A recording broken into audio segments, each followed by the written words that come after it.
Halo. Aku punya pantun nih. Dengerin ya. Elok nih ya nampaknya pagi. Berjalan-jalan sambil makan peyek. Perkenalkan, nama saya Jenny. Hendak bercerita hantu Syariah.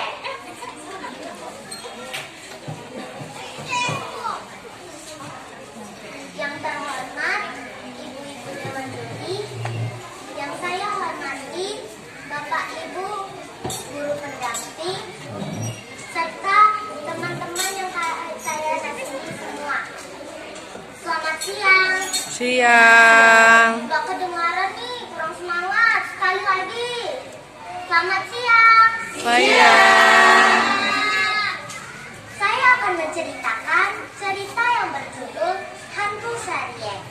Kisah ini berasal dari Kecamatan Batu Tigo, Kabupaten Bungo, Provinsi Jambi.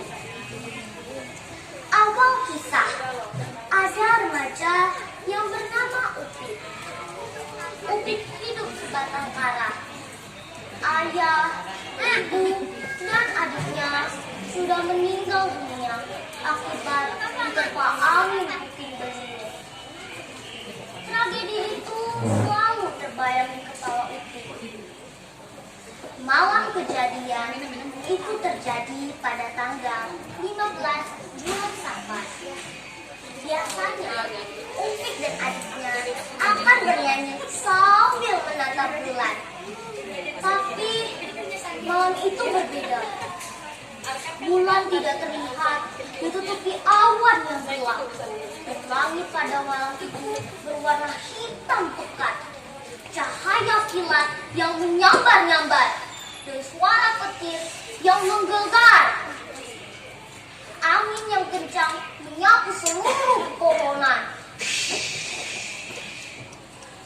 Setelah itu, Upik tidak ingat apa-apa lagi. Keesokan harinya, Upik terbangun jam 3 sore. Dia sungguh kebingungan melihat orang-orang dusun ramai di gubuknya. Lalu, pamannya yang bernama Marzuki menceritakan yang sebenarnya terjadi semalam kepada Upik. Upik hanya bisa menangis, memanggil orang tua dan adiknya.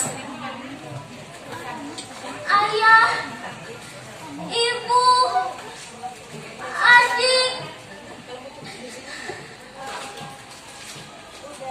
Sambil menyeka air matanya, dia kembali bekerja, memotong rumput untuk makan kambing kesayangannya yang bernama Syarif. Syarif bukanlah kambing biasa. Syarif adalah kambing yang ajaib. Syarif dapat berenang di sungai, dan yang lebih hebatnya lagi, Syarif dapat mengetahui jika akan terjadi di dusun musibah. Tapi sayangnya ia tidak dapat mengetahui jika musibah itu menimpa keluarga Upik atau dirinya sendiri.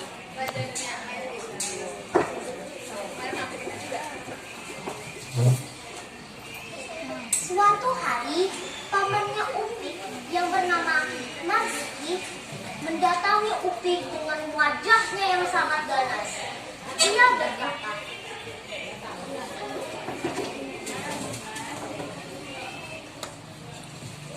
Upik, mulai saat ini tanah dan gubuk rumahmu ini menjadi milik paman. Dia memulai pembicaraan. Tapi paman, bukankah tanah dan gubuk rumahku ini adalah warisan dari nenek untuk ibu saya? Tanya Upik. Benar, tapi ayahmu memiliki hutang kepada paman. Jadi, tanah dan gubuk rumahmu ini menjadi jaminannya. Kata Marzuki. Tapi paman, semasa ayah saya masih hidup, ia tidak pernah menceritakan masalah ini kepada kami. Ucap Upik. Begini saja, kalau kamu tidak rela memberikan tanah dan gubuk rumahmu ini, bagaimana? Kalau kami kamu saja menjadi pembayaran kami, kata Marzuki.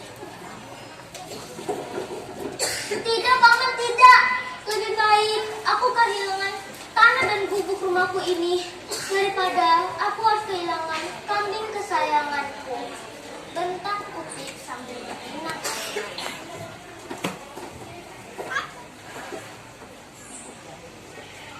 Baiklah kalau begitu, besok kamu harus pergi dari gubuk ini karena aku ingin membuangnya, kata Marzuki. Pagi-pagi sekali, Upik dan kambing kesayangannya sudah pergi dari gubuknya. Entah kemana, mereka melewati sungai Batang Tebu dan pergi ke hutan adat untuk berlindung. Upik membuat pondok di hutan tersebut dan memberanikan dirinya untuk berburu dan mengambil umbi-umbian dari hutan tersebut. Sementara itu, kambing kesayangannya, yaitu Syariek, tertidur di bawah pondok. Syariek adalah orang yang baik dan bijaksana karena ia selalu menjadi penengah ketika ada masalah.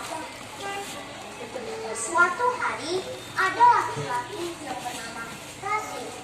Ia melaporkan kepada Upik bahwa pamannya Upik, yaitu Marzuki, membuat batasan dari seluruh penjuru mata angin. Keesokan harinya, Upik mengajak orang-orang untuk bermusyawarah. Ia berkata, sebaiknya batasan itu adalah anak sungai atau kuto, ucap Upik. Kuto adalah parit kecil yang dibuat dengan cangkul sebagai batasan tanah. Semua orang pun setuju dengan keputusan itu, kecuali Marzuki.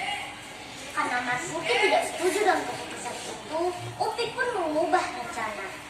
Ia berkata,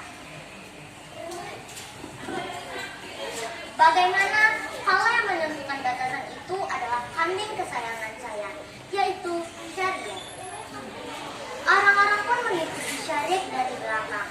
Dari hasil keputusan yang telah dibuat Syariek, orang-orang pun setuju, kecuali Marzuki.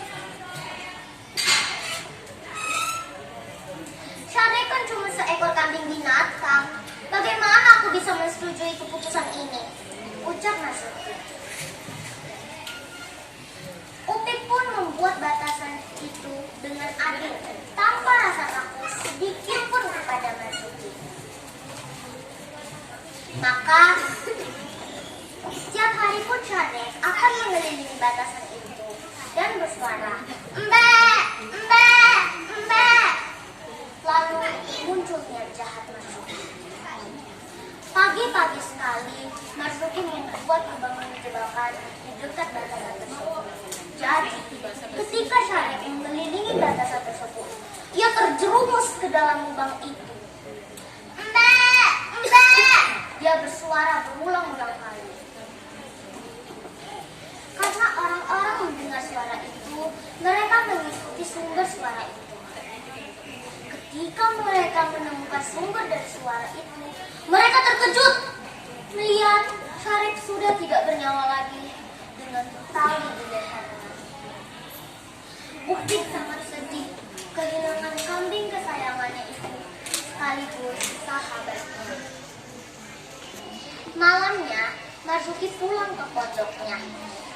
Malam itu sangat mencekam, gelap dan hening. Terdengar suara anjing hutan.